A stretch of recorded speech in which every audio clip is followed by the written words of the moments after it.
mujizat dan kuasa daripada Allah. Saya tidak tahu bagaimana Allah itu berkarya di dalam hidup saya. Saya memang ada tiroid di leher. Saya juga mengalami operasi 2 kali, 1 kali 93. Itu Dr. Jose yang dari Amerika dengan biaya 900.000 itu selesai. Tetapi untuk yang kedua kali itu lebih dahsyat. Di dalam hal-hal tertentu dia mendadak besar. Nah, saya juga merasa heran karena waktu itu saya dapat tugas di gereja untuk menerjemahkan khotbah pendeta dari Amerika. 3 session saya harus menyampaikan penerjemahan itu. 1 kali khotbah itu hampir 2 jam. Jadi saya ambil yang jam 7 pagi mulai sampai sore jam 6. Tapi mengapa tiba-tiba panitia kasih tahu? Karena di gereja saya dipanggil oleh Yautong. Pak Yautong, kamu cukup session yang pertama saja. 2, 3 ganti orang lain. Saya juga merasa agak kecewa. Kenapa sudah kasih tugas, saya sudah persiapkan di rumah, kok dibatalkan 2 itu? Tapi saya tetap lakukan. Saya menerjemahkan khotbah itu. Waktu pulang ke rumah, saya kagetnya luar biasa. Tahu apa yang terjadi? Tiroid saya di leher mendadak bengkaknya besar sekali. Keras seperti telur yang sudah direbus di leher. Di sini, di bawah sini 1, di atas sini 1. Dan lagi dipencet, napas saya sesak. Minggu depan sudah habis kebaktian, saya langsung berangkat ke Jakarta. Tidak tahu mau ke dokter mana. Banyak kontak sini, kontak sana. Dapatlah alamat Dr. Profesor Amran Budi Santoso di Serah. Pada saat diperiksa, sekali konsultasi 700.000. Celaka. Kok mahal banget? Kedua konsultasi terus dikatakan harus operasi. Waktu tensi darah saya melonjak naik 185, bawahnya 110. Tapi saya tidak rasa pening, tidak rasa puyeng atau pegal. Itu sudah selesai diperiksa. Dokter Amran bilang, jangan takut, tidak ada apa-apa. Solusinya operasi. Saya bilang, berapa biayanya dok? Mulai dari 70 juta, tinggal pilih. Saya garuk-garuk kepala, biarpun saya tidak gatal kepala. Dari mana biaya saya?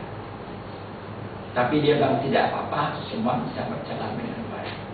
Mulai saya periksa dari jam 10 pagi sampai jam 5 sore.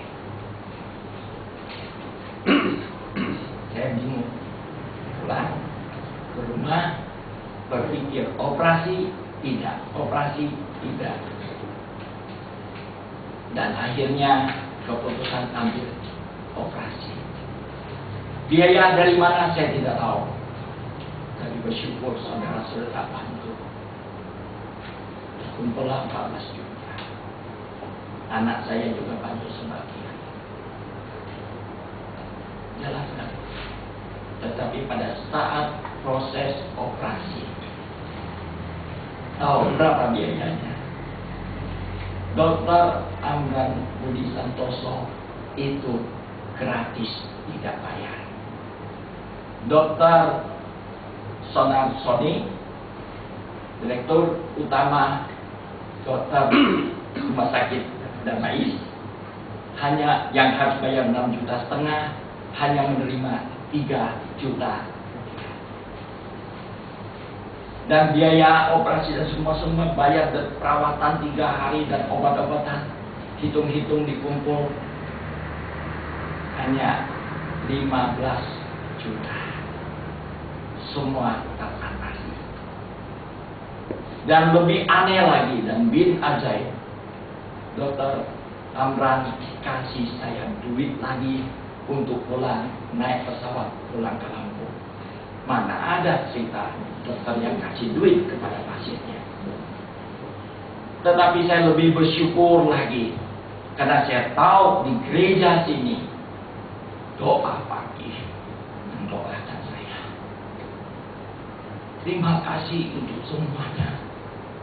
Biarlah Tuhan yang memberkati ibu bapak yang menopang saya. Dan juga kami juga berterima kasih, saya mewakili keponakan saya, yaitu Pen yang didoakan senantiasa.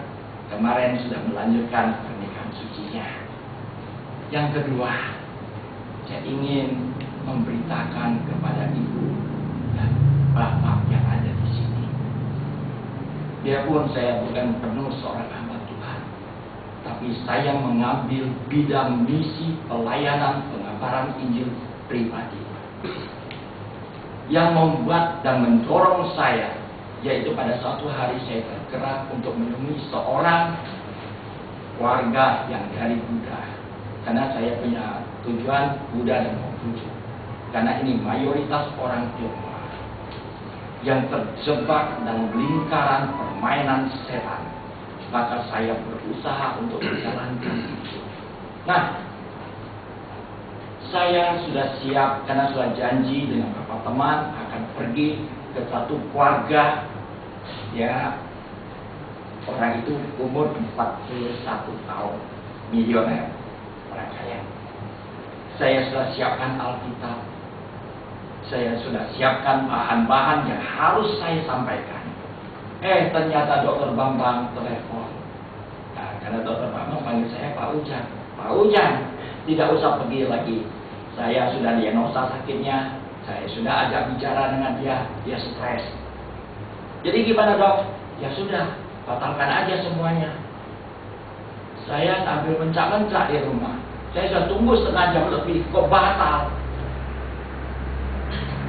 Besok pagi, ini saya menyesal seumur hidup. Saya hutang nyawa saya. Dia mati, bunuh diri, makan obat tidur 75 butir. Coba kalau malam itu saya hadir, saya tidak tahu terima atau tidak, tapi Injil pasti sudah disampaikan.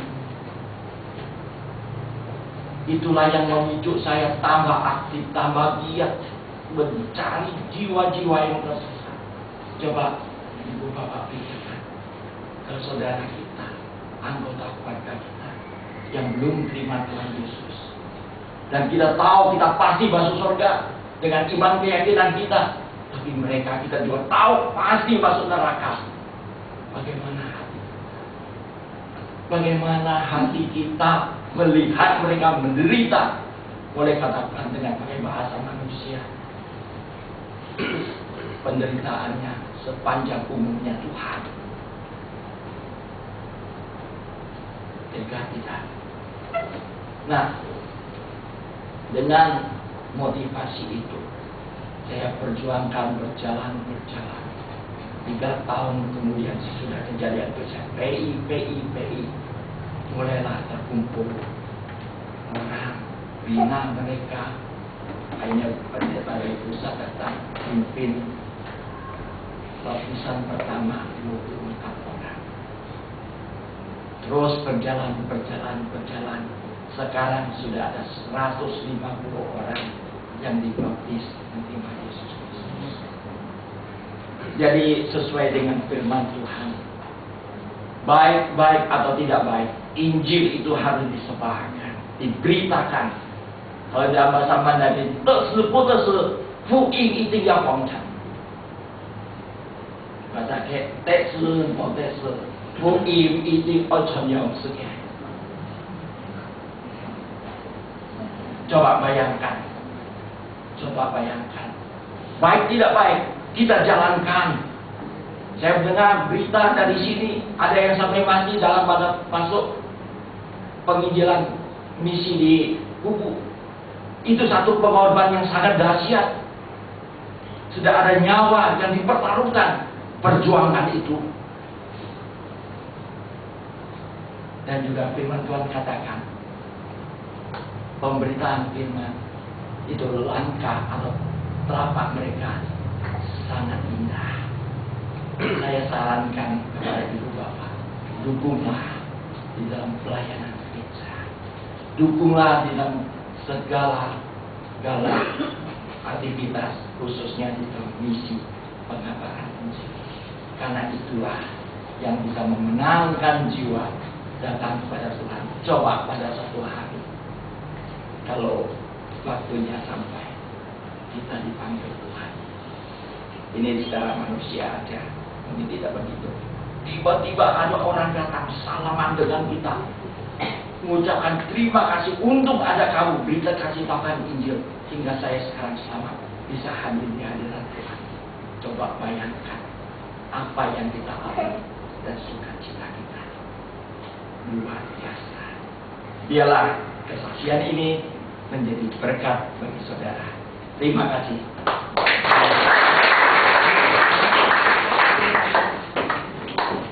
Terima kasih Pak Ujan.